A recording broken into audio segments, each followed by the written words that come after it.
Servus, Glück auf und herzlich willkommen zu einer weiteren FC Bayern Spielanalyse. Diesmal zum Viertelfinal-Hinspiel in der Champions League zu Hause 2:1 gegen Inter Mailand verloren. Joa, bevor ich das versuche ein bisschen einzuordnen, bevor wir die Spielerbenotung machen, wie immer der Hinweis, wenn ihr den Kanal noch nicht abonniert habt, euch gefällt, was ihr hier seht, abonniert sehr gerne den Kanal, damit unterstützt ihr einfach das, was ich hier so tue. Vielen lieben Dank dafür. Ja, am Ende des Tages muss man sagen, ja, hat die Leistung einfach nicht gereicht. Ja, Punkt. Das muss man so klar festhalten. Wir hatten gute erste 20 Minuten, wir hatten gute letzte oder sagen wir mal die letzten 10 Minuten nicht mehr nach dem Gegentor, sagen wir mal gute 25 Minuten in der zweiten Halbzeit. Das heißt, wir haben insgesamt 45 gute Minuten gehabt. Das ist in einem Heimspiel im Champions League Viertelfinale einfach zu wenig. Punkt. Ja. Nichtsdestotrotz haben wir in den Phasen, wo wir gut waren, Chancen, weiß ich nicht, ob wir es so nennen können, ein paar Halbchancen rausgespielt. Wir hatten natürlich das Riesending von Harry Kane in der ersten Halbzeit, den er an den Pfosten setzt, den musst du halt einfach reinlegen und dann geht das Spiel in eine andere Richtung.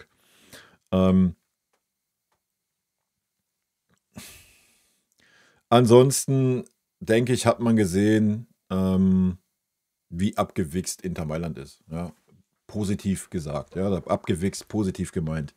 Wie abgebrüht, ja, das wird schwierig. Ja, die lassen sich nicht aus der Ruhe bringen. Die spielen ihr Stiefel runter. Du kannst die pressen. Uns hat einfach die Power gefehlt. Ja, und wenn ich das sehe, aber da kommen wir lieber mal zum Ende des Videos, wo wir mal einen kleinen Ausblick aufs Rückspiel nehmen. Wir haben 2:1 verloren, natürlich ist noch alles drin, wissen wir selber. Wenn man aber heute die Leistung sieht, dass wir nach 20 Minuten, wir haben nicht mehr die Kraft gehabt. Ja, wir haben einfach nicht mehr die Kraft gehabt. Inter Mailand kam von Minute zu Minute besser ins Spiel, weil wir von Minute zu Minute immer langsamer wurden, immer zu spät waren. Ja, wir kamen gar nicht mehr richtig dran an den Gegenspielern, was das Pressing anbelangte. Wir waren immer einen Schritt zu spät. Es war kein gemeinschaftliches Pressing mehr richtig da. Es waren immer so Einzelaktionen. Es stand immer ein Spieler frei. Inter hatte immer eine Anspielstation. Von Minute zu Minute hat man das gemerkt. Und das Tor war zwangsläufig. Ja, man hatte das Gefühl, wir wurden immer schwächer, Inter wurde immer stärker. Das Heft des Handelns dann in die Hand genommen und dann war das Tor zwangsläufig. Ja. Ich weiß nicht warum, weil wir waren bis dahin die bessere Mannschaft. Ja. Vielleicht, weiß ich nicht, eine Großchance nicht gemacht, 2 Halbchancen nicht gut zu Ende gespielt und dann denkst du dir vielleicht, oh, heute ist wieder einer dieser Tage und weiß ich nicht. Lässt dann ein bisschen nach, darf natürlich nicht passieren, ja, definitiv nicht. Ja, man hat es nicht mehr auf den Platz gekriegt. Ja, und die Halbzeitführung für Inter war dann völlig okay. Ja. Zweite Halbzeit, die erste Viertelstunde war dann eine Farce, war eine Frechheit, absolute Frechheit. Ja. Wir waren wie gelähmt, Inter war die bessere Mannschaft. Ich weiß nicht, warum es dann auf einmal Klick gemacht hat. Das war so, als hätte von außen einer reingerufen, so Männer, jetzt fangen wir an, jetzt hauen wir unsere letzten Körner raus, gefühlt. Dann haben wir gute 25 Minuten gehabt, ja, da waren wir gut im Spiel, wenn auch zu langsam, gerade aus der Zentrale, gehen wir ein bisschen drauf ein, wenn wir in die Spielerbenotung gehen. Man hat heute gesehen, dass uns Musiala richtig abgeht gegen so eine Mannschaft, die so gerade die Mitte dicht macht und defensiv so stark ist. Tut uns das richtig weh. Auch von Trainerseite, man hat sich den Bums viel zu lange angeschaut. Ja. Man hätte schon viel eher die Karte Thomas Müller ziehen müssen. Noch nicht mal wegen der sportlichen, dass er unbedingt den sportlichen Mehrwert hat, den er dann natürlich noch gehabt hat. Ja, tot geschriebene leben länger, ne? Sondern einfach, ihr habt es gemerkt, wo Thomas Müller allein da stand, sich die Hose ausgezogen hat. Ja.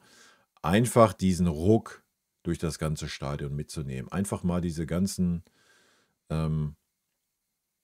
Fans, die sonst keine Stimmung machen, mal aufzuwecken, um mal mitzunehmen. Ja? Und diese Karte hättest du für mich persönlich früher ziehen müssen. Ja? Auch Serge Gnabry, Leroy Sané war viel zu lange auf dem Feld. Das war heute wieder eine Leistung. Halleluja, wenn man mit denen den Vertrag verlängert, Alter, dann weiß ich es nicht. Ja? Das war heute, I don't know, was war das? Hilfe, Hilfe, Hilfe, ich habe keinen rechten Fuß. Hilfe, Hilfe, Hilfe, ich darf nicht flanken, ich kann nicht außen lang gehen. Hilfe, Hilfe, ich habe keinen rechten Fuß, ich schieße nicht, ich schieße nicht, ich schieße nicht. Ich spiele den Ball quer am Strafraum entlang. Alter, zum Kotzen. Ich spiele einen Doppelpass, ich spiele einen Spieler an, der von 4 Inter Mailand-Spielern umgeben ist. Da spiele ich den Ball hin, weil ich keinen rechten Fuß habe, um auf Tor zu schießen. Alter, was ist das? Was steht der dann da auf dieser Position auf dem Feld? Ja? Und das über was? 72 Minuten? Was waren's? Junge, da gehe ich schon in die Einzelkritik rein. 75 Minuten. 75 Minuten. Und in der zweiten Halbzeit war nichts mehr zu sehen. Null von Nibel. Alter, ich krieg zu viel. Katastrophe. Ja? Aber Hauptsache, wir müssen den Vertrag verlängern. 2 Tore gegen Pauli gemacht. Woo! Und ein gutes Spiel gegen Augsburg. Ja, Halleluja, Alter. Krieg einen Kackreiz. Ja, sorry, Leute. Das Spiel heute hättest du nicht verlieren müssen. Ja, wir haben gesehen, das ist eine Mannschaft auf Augenhöhe, definitiv mit einer anderen Art Fußball zu spielen, wie wir es tun. Ja, viel, viel abgebrühter, viel, viel ruhiger, auf die Fehler des Gegners wartend, hinten drin stehend, völlig unaufgeregt, lass den Gegner mal machen da in seinen Ballbesitzphasen. Aber auch selber haben die gar kein Problem, Ballbesitz zu haben, den Ball in den eigenen Reihen zu halten. Ja, das sind 2 Philosophien, die da aufeinander geprallt sind und man hat gesehen, dass es auf Augenhöhe ist. Ja. Und wenn du deine Chancen, deine Großchancen dann nicht reinmachst, ja, dann kassierst du es halt. Ja, da reicht ein Fehler und das war eine ganze Fehlerkette beim ersten Tor, angefangen bei Minjay, der das Kopfballduell verliert. Dann dieses, weiß ich nicht, dieses Halbherzige von Ulisse, das darf nicht passieren im Champions League Viertelfinale. Ja, aber gut, ist ein junger Spieler, muss er lernen. Dass Conny Leimer keine Chance hat als Rechtsverteidiger, brauchen wir gar nicht argumentieren. Das war von vornherein klar. Inter Mailand hat nicht so umsonst alles über die linke Seite gespielt. Die sind auch nicht doof. Ja, ja, und dann ging es dahin. Ja. Man muss aber auch mal sagen, ey, mega krasses Tor von Inter Mailand, das erste. Ja. Was ein Thuram da macht und was dann der Martinez oder was heißt er, ne? Was der Stürmer dann macht. Der Obich konnte an dem Ding nichts machen. Ne? Der Obich war heute mal wieder fehlerlos, was das anbelangt. Das war ein grandioses Tor, Alter. Das muss man mal sagen. Ja? Auch wie es rausgespielt war, natürlich bedingt durch unsere Fehlerkette, aber wie das dann zu Ende gespielt wurde, alter Betty, ja, das war schon, das siehst du jetzt auch nicht jeder Tage. Ja? Ja, und am Ende gehst du 1:2 raus aus diesem Spiel, aus dem Heimspiel, wo du hättest, ja, normal hättest du das Spiel gewinnen müssen. Ja. In Mailand wird es super schwer werden, weil wir haben heute den Faktor Stadion gemerkt in 10 Minuten, wo Thomas Müller eingewechselt wurde, ja, wo der Hype kam, wo Thomas Müller dann auch das Tor macht, du hast es gemerkt. Ja. Du hast gemerkt, dass dann nochmal richtig die letzten Prozente aus dieser Mannschaft rausgekitzelt wurden, ja. Und das hast du im Rückspiel nicht. Das hat dann Inter Mailand den Vorteil. Und wenn man gesehen hat, wie ruhig die heute spielen, natürlich, nichts ist unmöglich im Fußball. Wir haben gesehen, das Ding ist auf Augenhöhe, haben wir die bessere Tagesform, hat Harry Kane mal eine Tagesform, dass er die Dinge auch mal reinmacht. Schießen wir das erste Tor und so weiter und so fort, dann kann das natürlich in eine gute Richtung gehen. Schießt Inter das erste Tor im Rückspiel, dann wird es richtig schwer. Ja. So, das ist schon mal mein Take. Aber ja, das Spiel, wir müssen es jetzt nicht uns schon rausreden oder sowas. Es wird schwer, aber es ist natürlich noch möglich, ein Tor. Du musst mit einem Torunterschied das Spiel gewinnen, dann geht es in eine Verlängerung. Ja. Alles ist möglich. Das haben wir heute auch gesehen. Ja. Es war nicht so, dass wir keine Chancen gegen Inter herausgespielt haben. Wir haben sie halt einfach nicht genutzt. Ja. Aber da werden wir dann, ich weiß, ist noch lange hin, kommenden Montag im Stream dann mal über unsere Chancen reden. Ja. Wenn man allerdings heute gesehen hat, wie viele Körner uns gefehlt haben, über weite Strecken erste Halbzeit, auch über weite Strecken zweite Halbzeit, wo man das Gefühl gehabt hat, ja komm, wir schonen uns erstmal, um dann nochmal 20, 25 Minuten Vollgas zu gehen. Dann gibt das schon zu denken, ja, weil wir haben jetzt ein wichtiges Bundesligaspiel in der Woche dazwischen mit Dortmund. Für Dortmund geht es auch noch um internationale Plätze, für uns geht es um die Meisterschaft, kannst du auch nicht wegschenken. Leverkusen ist hartnäckig dran. Ich bin sehr gespannt. Ja, aber gut, wollen wir mal nicht zu weit nach vorne schauen. Wir haben 1:2 verloren. So ist der Bums. So, gehen wir mal rein, gucken uns mal die Statistiken an. Die sollten ja heute auch nicht so berauschend sein. Ich denke mal, wird man sehen, dass es auf Augenhöhe war. Ballbesitz, okay, am Ende, zwischenzeitlich war es eigentlich 50-50, 58:42, Abseitsstellung 1:0:1, Fouls 9:9, Zweikampfquote 47,5 zu 52,5. Schüsse aufs Tor 7:4, Schüsse insgesamt 20:10, Ecken 5:1. Ecken waren heute eine Frechheit. Kimmichs Leistung war heute eine Frechheit, kommen wir gleich zu. Angekommene Pässe 585:405, Flanken 13:3. Ich weiß nicht, was hier als Flanke gezählt wird. Ich habe keine 13 Flanken in diesem Spiel gesehen. Ich habe auch keine 6 Schüsse von Harry Kane gesehen, die er hier stehen hat. 3 von Michael, 3 von Müller. Torschussvorlagen, ja, Conny Leimer, eine, gewonnene Zweikämpfe, 5 Dyer, 5 Leimer, 5 Kane, Ballkontakte 102 Kimmich, 87 Ulisse, 86 Goretzka. Ja, damit gehen wir auch schon rein in die Benotung. So, mein Pfeil ist auf. Winnie Company heute. Er hat heute auf jeden Fall mal ein bisschen Lehrgeld gezahlt, das muss man mal ganz klar sagen. Hat ansonsten keinerlei zweite Idee gehabt. Für mich Note 5. Ja, das ist ein Champions League Viertelfinale, da muss auch mal ein Trainer Topleistung bringen. Das habe ich heute nicht gesehen, ganz im Gegenteil. Wieder ein Conny Leimer auf die Rechtsverteidigerposi zu stellen, nicht mal die Eier zu haben, ein paar Linien reinzuwerfen, auf einer Sechserposition und vielleicht mal einen Kimmich als Rechtsverteidiger aufzustellen. Absolute Katastrophe. Stattdessen bringt man dann Boe rein in der 75. Minute, der 0 Spielpraxis hat mit dieser Mannschaft. Wenigstens da hättest du ja sagen können, pass mal auf, Josh, komm, du bist super gefährlich mit den Flanken, geh jetzt mal die Viertelstunde auf die Rechtsverteidiger-Posi. Du hättest ja trotzdem Minje auswechseln können, da gehe ich ja mit, ja, gelb, rot, hätte kommen können. Minje hat aber auch keine gute Leistung gezeigt, kommen wir auch gleich zu. Dann hättest du auch bei Josh auf die Rechtsverteidiger-Posi stellen können und musst nicht einen Sascha Boe da reinbringen, ja, der einfach, was? Sorry, der ist wie ein Fremdkörper gewesen und beim zweiten Tor sieht er nicht wirklich gut aus. Habe ich nicht verstanden, sorry, ja. Keine Eier gehabt, wie immer, auch wieder den Stiefel runterspielen lassen, scheißegal, keine zweite Idee.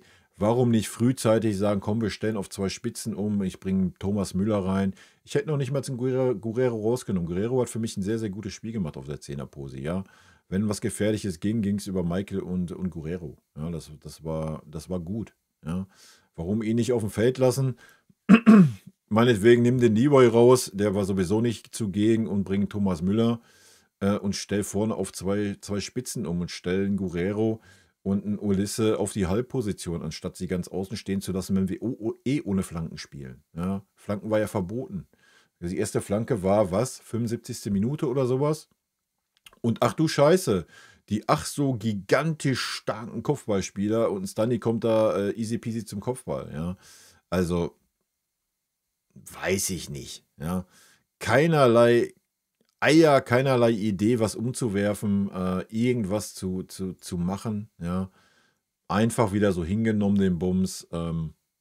Ja, alles gut. Das reicht vielleicht in der Bundesliga. Das reicht vielleicht auch, wenn unsere Top-Spieler alle da sind, auf dem Punkt sind, alle fit sind.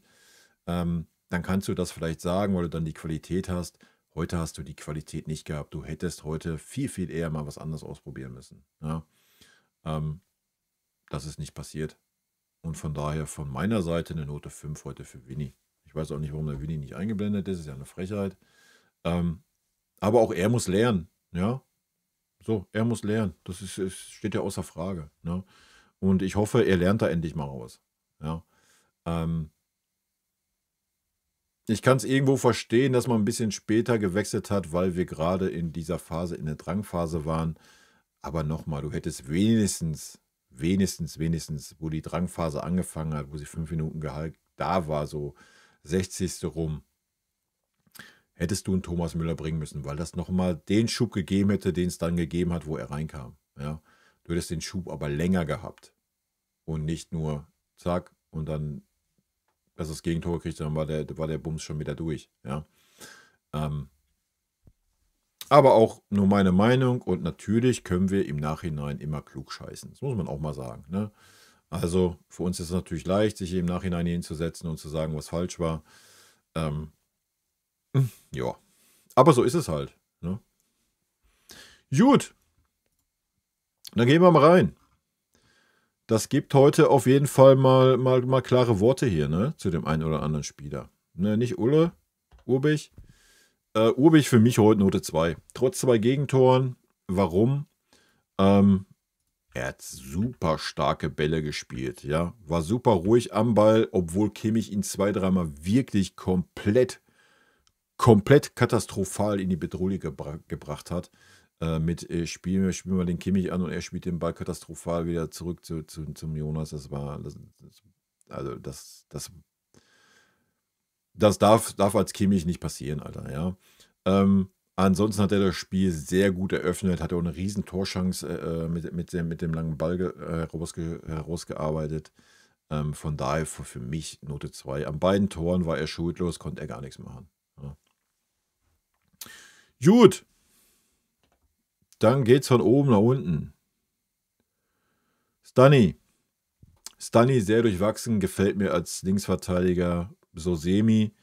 Es war okay, aber auch nur unter der Prämisse, dass Inter nicht über die rechte Seite angegriffen hat. Ja, so ehrlich muss man auch mal sein. Hatte in den ersten Minuten 1, 2 Wackler drin, hat es dann ganz gut in den Griff bekommen. Offensiv war das gar nichts. Null. Nada, nichtig. Ja. Aber auch da, er ist halt ein Rechtsfuß. Was soll er lieber Sané hinterlaufen und auf die Grundlinie gehen? Macht halt keinen Sinn. Ja.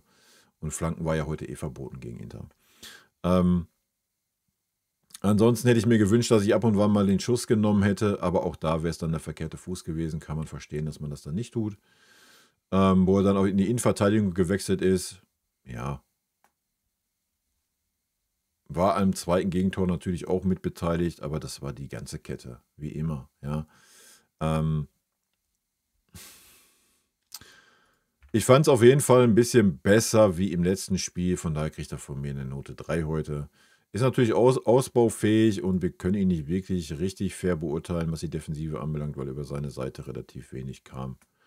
Und ich denke, heute war, das haben wir auf der anderen Seite gesehen, bei Conny Leimer kommen wir gleich zu, heute war nicht gefragt, dass die Außenverteidiger irgendwie offensiv das Spiel gestalten.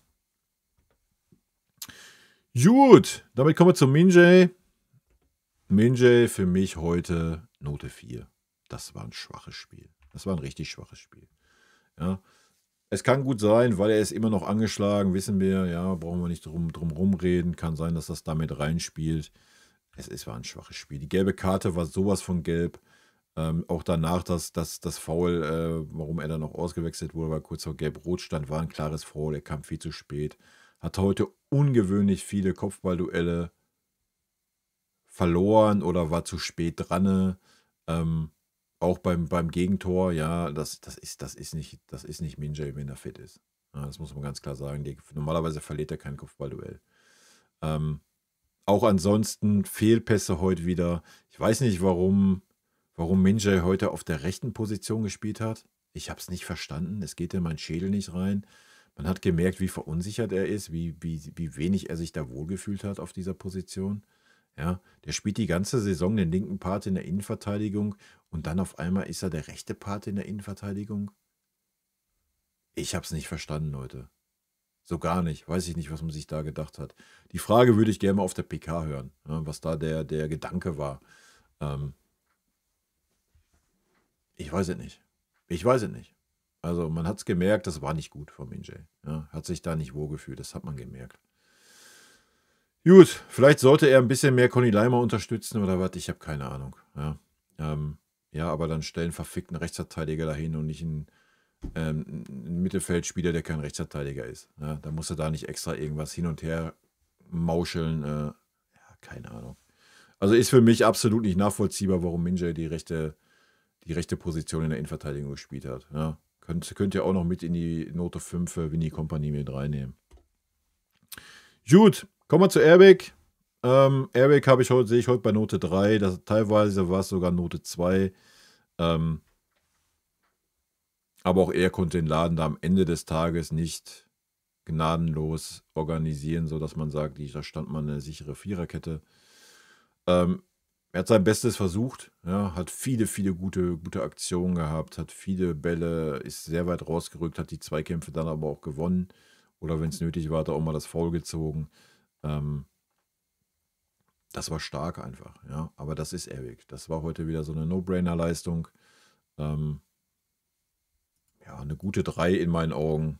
Da gibt es nichts drüber zu mäkeln, denke ich.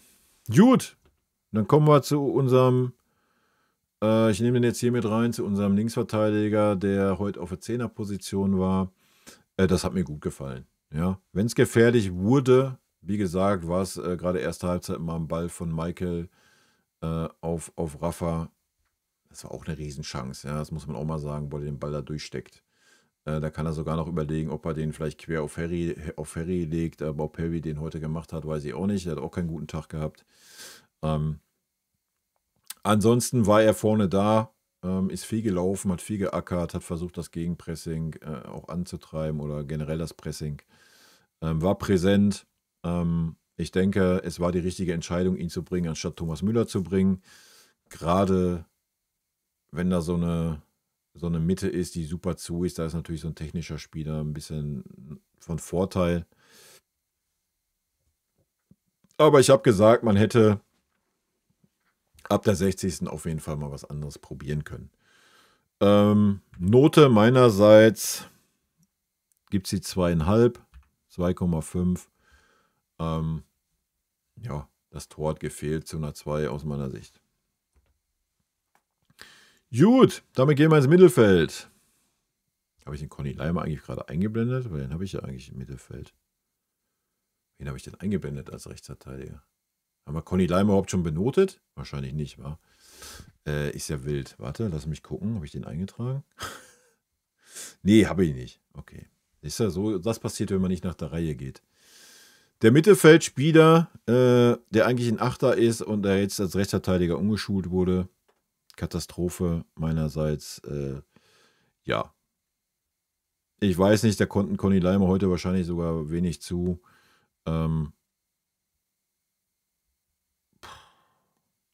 Ich will den Conny Leimer gegenüber nicht unfair sein, war.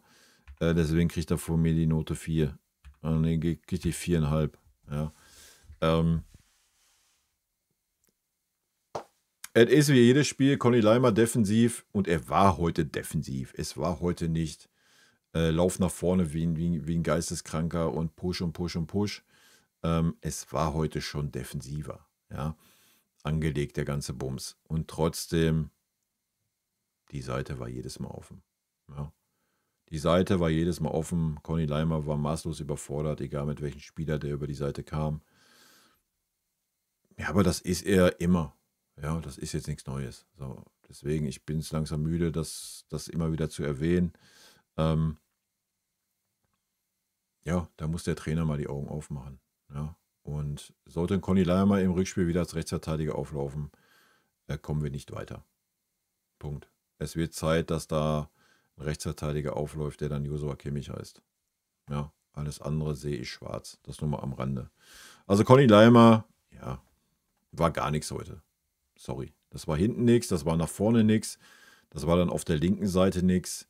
Das war insgesamt nichts. Und ich denke, mit der 4,5 ist er mehr als gut bedient, Alter. Gut, so, jetzt sind wir im Mittelfeld angekommen. Ja, bei unserem legendären Traumduo Goretzka-Kimmich. Ja. Leon, erste Halbzeit. Ganz viel Schatten. Ganz wenig Licht.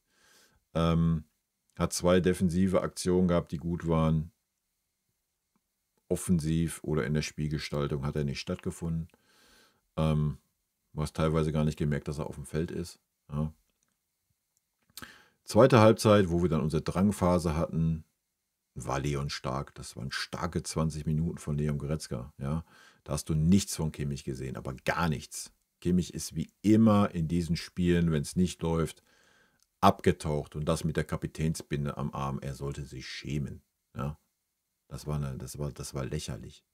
Leon war der das Heft des Handelns in die Hand genommen hat. Zum Glück. Leon war heute so viel mehr Führungsspieler in dieser Phase, wie es ein Josua jemals sein wird. Ja, und das ohne Binde. Ich weiß nicht, wo es herkam auf einmal beim Leon. Ja, ob er sich gedacht hat, weißt du was, drauf geschissen, es reicht mir jetzt. Ich nehme das Heft des Handelns jetzt hier in die Hand, wenn der Josh das nicht hinkriegt, keine Ahnung. Das waren sehr, sehr starke, gute 20 Minuten von Leon. Warum er dann wieder auf einmal, ich weiß nicht, vielleicht gab es eine Anweisung von außen oder eine Umstellung oder was, auf einmal war es dann wieder so, ja, Leon wieder irgendwo in der Versenkung verschwunden, wieder hinter Kimmich, I don't know. Ja, das war wirklich stark. Leon war der Antreiber, hat die Mannschaft mitgerissen, hat Gas gegeben. Hätte ich von ihm nicht erwartet. Man hat natürlich gesehen, dass er super limitiert ist, wenn er dann irgendwie in der Zentrale auf eine dichte Mitte zugelaufen ist. Ja, das hast du natürlich gesehen, aber er hat die Mannschaft wachgerüttelt. Er ist vorangegangen. Ja, das war gut. Das waren aber auch 20 Minuten. Ja. Lass es 25 gewesen sein, der Rest war unterirdisch. Ja. Aber aufgrund dessen, dass er sich da überhaupt gezeigt hat, gibt es von mir die 3,5. Und dann könnt ihr euch vielleicht auch schon die Note für Josua zusammenreimen. Ja. Kimmich, von mir an der Seite heute, da ich bei Conny auch gnädig war, kriegt er auch die 4,5 anstatt die 5. Er war ja zwischenzeitlich auch mal präsent, hat mal 1, 2 lange Bälle gespielt. Ansonsten war es heute wieder Querpass Kimmich, Lahmarsch Kimmich, Versteck Kimmich. Das hatte nichts davon, wo ich allein schon gesehen habe, wie er eingelaufen ist, dass die Kapitänsbinde unterm Trikot versteckt war. Alter, da kriege ich schon den ersten Kackreiz. Ja, dafür, dass er so geil auf dieses Amt war, I don't know. Und genauso ist er aufgetreten. Und zwar das ganze Spiel. Das ganze Spiel über. Ja, aus der Zentrale kam gar nichts. Gar nichts. Wirklich gar nichts. Ja. Wenn was ging, über Michael und Rafa mit Endstation Harry Kane. Von Sané war nichts zu sehen. Aus der Zentrale war nichts zu sehen. Außer Querpass, Fußball. Außer super lahmarschiger Fußball. Frag mich nicht. Ja. Das reicht dann halt einfach nicht, um im Champions League Viertelfinale zu bestehen. Das muss man so klipp und klar sagen. Das reicht nicht. Ja. Da kann der Kimmich sich auch gerne wieder nach dem Spiel hinstellen und kann sagen, wir sind keine Spitzenmannschaft. Dann soll er sich aber mal ganz gewaltig an seine eigene scheiß Nase fassen und mal bei sich anfangen. Weil das ist kein Spitzenspieler. Das ist er nicht. Das war eine Farce heute. Ja. Dann soll er gerne auf die Rechtsverteidigerpose gehen. Soll er zum Trainer gehen und sagen, bitte stell mich dahin, ich bin maßlos überfordert in der Mitte in solchen Spielen. Ja. Das war eine Frechheit heute. Gut, mehr habe ich nicht zu sagen zu Kimmich, sonst rege ich mich richtig auf. So, damit kommen wir zum nächsten Knüller. Damit geht es eine Reihe nach vorne. Angefangen bei Leroy Sané, unseren Weltklasse-Spieler, den man unbedingt verlängern muss. Ja. Weil er in den letzten 5 Jahren, die er bei uns ist, so wahnsinnig stark war. Ne? Das ist schon... Ich kann die Noten hier nochmal durchgehen, die ich diese Saison gegeben habe an Leroy. Wenn ich das mal ganz grob überfliege, jetzt in der Rückrunde sind es 3 gute Spiele, der Rest unterirdisch. Und genauso war dieses Spiel. Ja, Note 5 von meiner Seite für Leroy. Und ohne Wenn und Aber. Ja. Ohne Wenn und Aber. Ich habe es vorhin eingangs gesagt, gelaufen und immer, oh bitte, nein, ich habe keinen rechten Fuß, nee, ich habe keinen rechten Fuß, nein, ich habe keinen rechten Fuß, nee, kann ich nicht, ich habe keinen rechten Fuß, nein, kann ich nicht, ich spiele quer.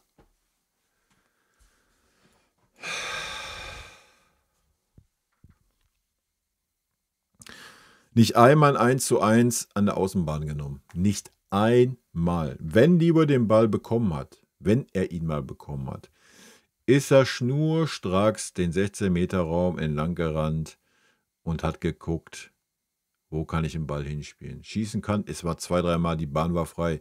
Schießen kann ich nicht mit rechts. Dann spiele ich lieber einen Ball auf den 16-Meter-Raum, genau die Mitte, wo ein Harry Kane steht, der von 4 Italienern gedeckt ist. Da spiele ich den Ball dann hin, in der Hoffnung, dass ein Doppelpass zustande kommt. Grandios, oder? Und ansonsten war es immer, ich mache einen Querpass Toni auf den Josua und Josua macht einen Querpass Toni entweder wieder zurück auf den Leroy oder versucht es auf die andere Seite oder nach hinten, sodass die Verlagerung der Seite aber auch erst recht schön 30, 40, 50 Sekunden dauert, damit Inter Mailand sich natürlich auch ganz genüsslich, gemächlich in ihrer schönen 5er-3er-Kette da wieder schön positionieren kann. Ja, ich habe heute nicht einen Flügelwechsel gesehen, der mal direkt war. Immer über 3, 4, 5 Stationen. Und dann immer über Josua, der den Ball annimmt, dann erstmal nach hinten spielt, dann kriegt er den Ball wieder, dann spielt er nochmal auf den Conny, der kann dann auch nicht gerade spielen, dann spielt er nur wieder auf den Josh und dann spielt er den Ball mal auf den Michael Olise. Ja. Also Katastrophe. Katastrophe. Und Leroy war nicht zugegen. Ja. Leroy war, selbst in der zweiten Halbzeit in unserer Drangphase war Leroy nicht zugegen. Ich weiß nicht, warum der noch auf dem Feld war. Ich habe es nicht verstanden. Ja. Das war heute, wir spielen zu 10. Ich habe keine Ahnung, was mit dem heute los war. Ey, der verdient 20 Millionen, der muss doch in der Lage sein, wenn er auf der linken Seite spielt, wenn da mal eine freie Bahn ist, muss er doch in der Lage sein, mit dem rechten Fuß aufs Tor zu schießen, Alter. Das kann doch nicht wahr sein. Ruhig bleiben. Ich beende das Thema, lieber Sané, hiermit. Bin gespannt, was die ganzen Leroy Sané-Jünger sagen jetzt. Wahrscheinlich, kann der Leroy ja nichts für, der spielt auf der verkehrten Seite und. Ja, Alter. Ich sag nichts mehr, ich muss mir auf die Zunge beißen, Alter. Gut, damit sind wir bei Michael angekommen. Michael hat ein sehr, sehr starkes Spiel gemacht am Anfang. Seine Leistung schmälert natürlich dieser Zweikampf, ja, vom Gegentor. Das darf nicht passieren, das muss man mal knallhart sagen. Auch danach hat er nochmal eine Aktion gehabt, wo er nicht richtig hinterhergegangen ist im Defensivverhalten. Das geht besser, definitiv. Auf der anderen Seite ist er als ein offensiver Maschinenspieler da. Ja? Und was ich heute auch vermisst habe, auch die Zentrale, um da vielleicht nochmal kurz drauf zu gehen, weil auch in dieser Szene, wo waren unsere defensiven Mittelfeldspieler? Wo waren Goretzka und Kimmich in vielen, vielen Szenen? Na, ich erinnere auch an den einen Ball, der quer durch die Mitte läuft von Inter Mailand. Da war keiner. Niemand. Aber ja, wir spielen wieder mit Goretzka Kimmich in der Zentrale. Grandiose Idee. Grandios, auf so hohem Level mit dieser Mitte zu spielen. Aber gut, bleiben wir bei Michael.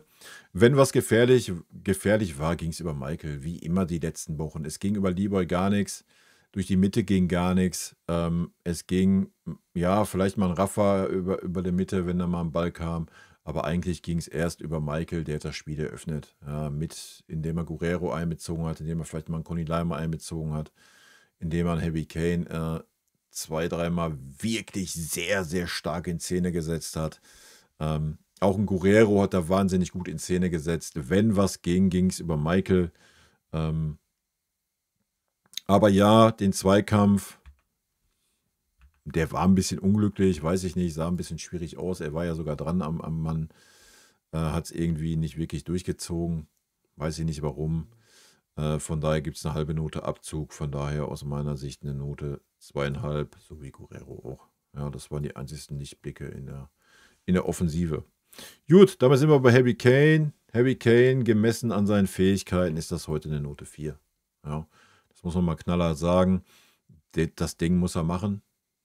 Punkt 1. Punkt 2. War er heute oft nicht in der Pose, wo er sein muss. Sorry. Ja. Ich verstehe das. Du spielst ja gegen gegen 3 Innenverteidiger als alleiniger Stürmer. Das ist natürlich schwer. Da versucht man sich fallen zu lassen, irgendwo Raum zu finden, sonst was. Ist auch nicht so, dass Harry Kane nicht alles versucht hat. Das hat er definitiv. Ja, hat auch dann versucht, mal einen Schuss zu nehmen aus der Distanz. Ist nicht so, dass er nicht aktiv war oder sowas. Aber gemessen an dem, was er kann, muss da mehr kommen. Ganz einfache Kiste. Ja. Und wenn wir uns jetzt hier mal kurz einen Recap machen und uns mal die Benotung unserer ach so tollen, wichtigen Führungsspiele angucken, mit Harry Kane 4, Joshua Kimmich 4,5, Conny Leimer 4,5, Leroy Sané 5, hier hinten noch die 4 von Min-Jae Kim. Da sehen wir schon, die Spieler haben keine gute Tagesform gehabt. Ja. Und dann reicht es nicht, im Viertelfinale der Champions League gegen Inter Mailand zu gewinnen oder gegen jeden anderen Gegner. Muss man so festhalten. Gut, kommen wir noch zu den Einwechselspielern, die wir natürlich nicht benoten, weil das viel, viel zu kurz war. Fangen wir an mit Thomas Müller.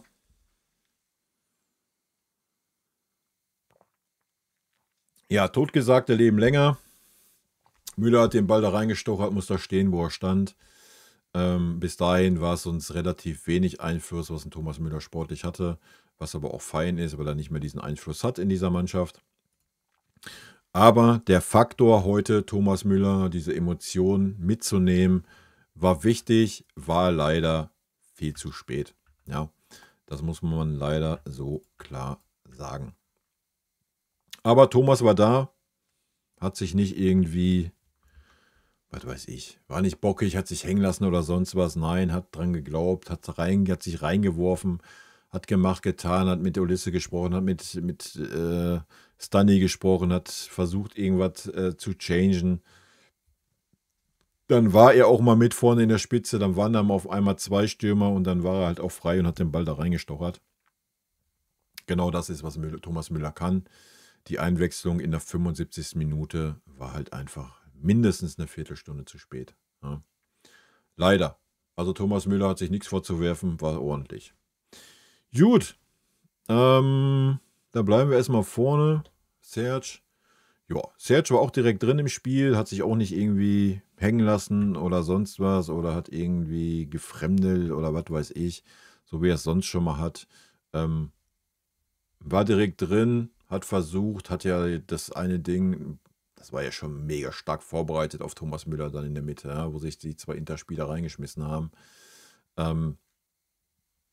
Ja, auch das hättest du schon viel eher haben können. Diese eine Aktion war schon viel, viel mehr, wie Leroy über 75 Minuten gezeigt hat. Ja. Du hättest viel, viel eher reagieren müssen. Ja. Die Frage ist, reicht es beim Serge für 45 Minuten? Ich weiß es nicht. Ja, wenn es nur für eine Stunde reicht, hat der Trainer alles richtig gemacht. I don't know, könnt ihr euch überlegen. Und dann kommen wir noch zu Sascha Boye. Wenn ich ihn finde, da ist er. Ja, er war präsent, sagen wir es mal so. Du hast ihn super viel am Ball gesehen, weil fast alles über die rechte Seite heute ging.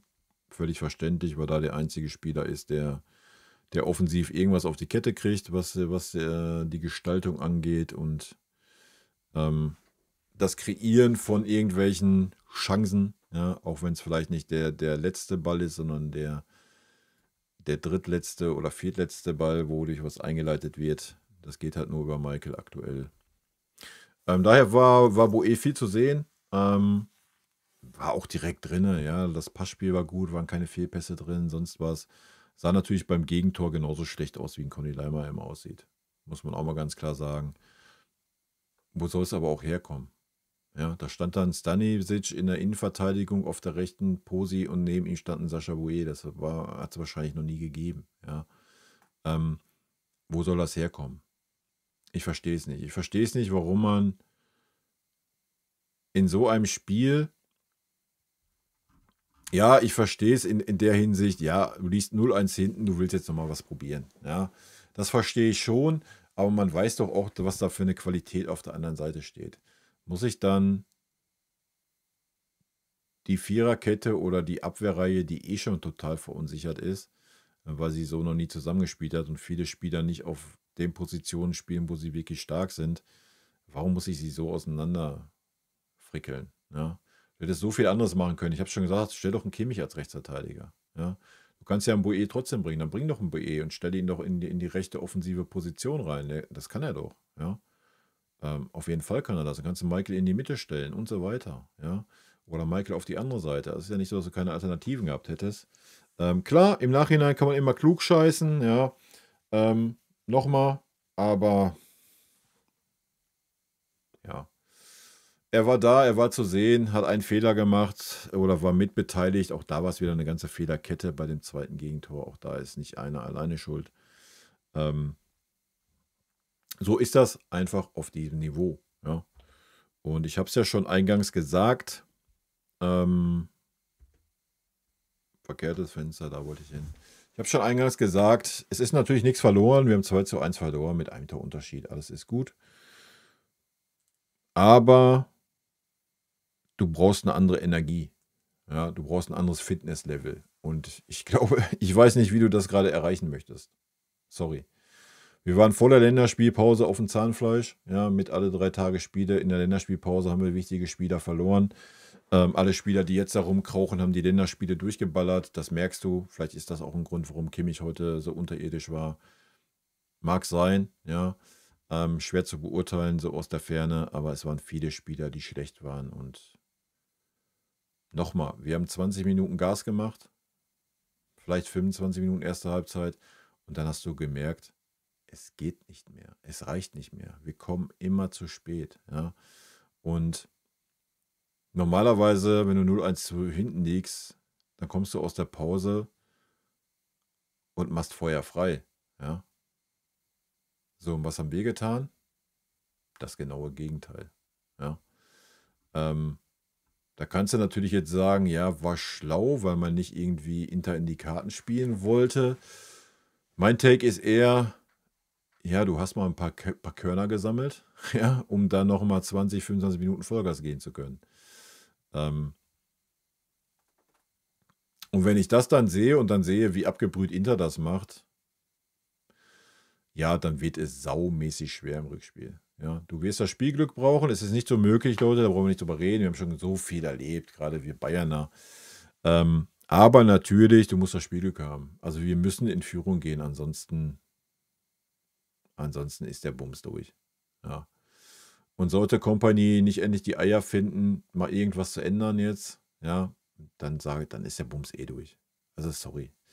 Inter ist schlau genug, um Conny Leimer da auf der Seite zu bespielen und das ist einfach eine absolute Schwachstelle. Ja. Punkt. Und davon reden wir noch nicht mehr über die andere Seite, wo ein Stani sehr wahrscheinlich wieder aufläuft, der da auch nicht super sicher ist, ja, weil es nicht seine angestammte Seite ist. Aber Conny Leimer, das ist auch gar nicht böse gemeint gegen Conny Leimer. Das kann er einfach nicht. Er ist einfach kein Rechtsverteidiger. Ja? Und man hat es versäumt, einen Rechtsverteidiger wie ein Stani oder wie ein Boe da aufzubauen in den letzten Wochen. Die waren beide fit. Ja, fit. Und jedes Spiel spielt ein Conny Leimer da. Why? Wo? Warum? Wo ist der Sinn? Du hast 2 gelernte Rechtsverteidiger und lässt jedes Spiel einen Rechtsverteidiger spielen, der keiner ist, der defensiv eine Katastrophe ist. Ja? Der sich nur zu 80% bei Ulisse oder bei Upamecano bedanken konnte, wenn er defensiv mal ein bisschen stabiler aussah, weil die ganzen Scheiße ausgebügelt haben. Ja? Jetzt ist ein Opa weg und dann merkst du das noch extremer. Ja, da siehst du erstmal, was ein Opa da mitgearbeitet hat auf der rechten Verteidigerposition. Ja, das siehst du jetzt mal richtig. Und vielleicht war das dann heute auch der Gedanke wegen der Umstellung mit Minjay. Ja, aber Minjay konnte das auch nicht wuppen. Ja. Weiß ich nicht, warum man sich den Bums aufgebunden hat. Natürlich kannst du jetzt nicht anfangen und sagen, ja, und stelle ich jetzt den Boe dahin, der hat nur Spielpraxis. Du hast nur eine Wahl im Rückspiel und das heißt Kimmich auf die Rechtsverteidigerposi. So, ja. Und die Mitte dicht machen, damit wir nicht wieder so super konteranfällig sind. mit ein paar Linien. Dafür ist der da, das ist ein No-Brainer, da spielt er mit, den kannst du nachts um 3 Uhr wecken, den stellst du auf der Position auf und dann bringt er eine solide Leistung. Ja? Egal in welcher Mannschaft. So, Punkt. Den sagst du hier, das ist deine Sechser-Rolle, let's go. Ja? Und dann stellst du meinetwegen davor, auf der Achter kannst du einen Guerrero bringen, kannst du einen Conny Leimer bringen, kannst du einen Leon bringen, je nachdem, was du gerade meinst. Ja, und dann kannst du vorne vielleicht auch mal mit 2 Stürmern starten, nämlich mit einem Harry Kane und einem Thomas Müller. Ja, auf einer Linie vielleicht mal. Oder mit dem Thomas Müller um Harry Kane herum oder mit dem Harry Kane um Thomas Müller herum. Ja, und ein Guerrero auf einer offensiven Achterposi. Wenn du einen super defensiven Palinja dahinter hast, sollte das kein Problem sein. Ja. Und feuerfrei. Ja, und dann vielleicht mal den Serge reinbringen von Anfang an, weil ein Leroy hat es jetzt auch nicht. Nee. Ja. Und wenn der da auch keinen Bock hat, ja, dann musst du den Michael auf die Seite ziehen und musst einen Boe vorne rechts hinstellen. Ja, das kann der. Das ist gar kein Problem. Ja, das sind nur ein paar Gedankengänge, wie man was ändern könnte. Aber sollten wir den Stiefel durchballern, wie wir es bisher getan haben, ja, sollte Winnie Company die Scheuklappen aufgesetzt lassen und sollte nach Mailand fahren und meinen, ja, ich mache das wie die ganze Saison über, wir spielen unseren Stiefel durch, scheiden wir sang- und klanglos aus. Da lege ich mich fest. Ja, weil die Mannschaft macht gerade nicht den Eindruck, dass sie die Körner hat, um überhaupt dieses System so durchzubringen, wie wir es am Anfang der Saison getan haben. Ja, und wenn man sieht, wie abgebrüht Inter Mailand ist und Inter Mailand hat sich vor dem Spiel auf uns eingestellt, hat das jetzt erlebt, sogar noch wenn wir unter Feuer sind durch das Stadion, was ja wegfällt. Ja, es wird ja eher andersrum sein. Das Stadion wird brennen bei jedem Defensivzweikampf, den Inter führt. Ja. Also, du musst dem Rückspiel was riskieren und nicht erst dann anfangen, in der 80. Minute was zu riskieren. Du musst jetzt mal was riskieren und einfach mal eine andere Aufstellung reinwerfen. Einfach, um Inter auch mal zu überraschen. Ja. Das wär mein Take. Oder ist mein Take. Aber wie gesagt, da werden wir dann nächsten Montag im Stream mal ein bisschen drüber quatschen. Bis dahin ist auch das Dortmund-Spiel durch. Der einzige Vorteil, den wir haben werden, oder den ich sehe, ist, dass Dortmund halt in derselben Lage ist. Wir müssen hoffen, dass Dortmund morgen ein gutes Ergebnis erzielt, ja, so dass für Dortmund noch alles drin ist im Rückspiel. Dann könnte ich mir vorstellen, wird es am Wochenende ein Larifari, irgendwie ein schiedlich, friedliches Unentschieden. Eher vielleicht mit ein bisschen freundschaftlichen Charakter. Ja, weil es für beide danach dann 3 Tage später ums Weiterkommen in die Champions League geht. Ja. Und Dortmund wird mit einem Punkt dann leben können. Aufs internationale Geschäft noch gesehen, sehr wahrscheinlich, gegen uns. Aber das sind nur Mutmaßungen, wer weiß. Ja. Sollte Dortmund morgen 3:0 untergehen, dann ist der Bums auch durch. Ja. Dann werden die Feuer frei machen am Samstag, da könnt ihr aber von ausgehen. Und wenn wir Feuer frei machen müssen am Samstag, dann weiß ich nicht, wo wir die Körner herholen sollen fürs Rückspiel gegen Inter. Ja, das sah heute nicht so aus, als wären wir super frisch, super fit und wären voll da. Gut, Leute, jetzt habe ich 48 Minuten gelabert. Alter, kam mir vor wie 5 Minuten. Also habe ich mich wieder 200 Mal wiederholt. Müsst ihr mit leben, Leute. Rot-weiße Grüße gehen raus. Nehmt es nicht so schwer. Es ist noch nichts verloren. 2:1, alles ist drinne. Aber die Vorzeichen stehen gerade leider nicht gut für uns. Aber nichts ist unmöglich im Fußball. Ne? Grüße nach Bielefeld. Tschüssi. Vielen lieben Dank für euren Support hier auf dem Kanal. Und in diesem Sinne, gute Freunde kann niemand trennen.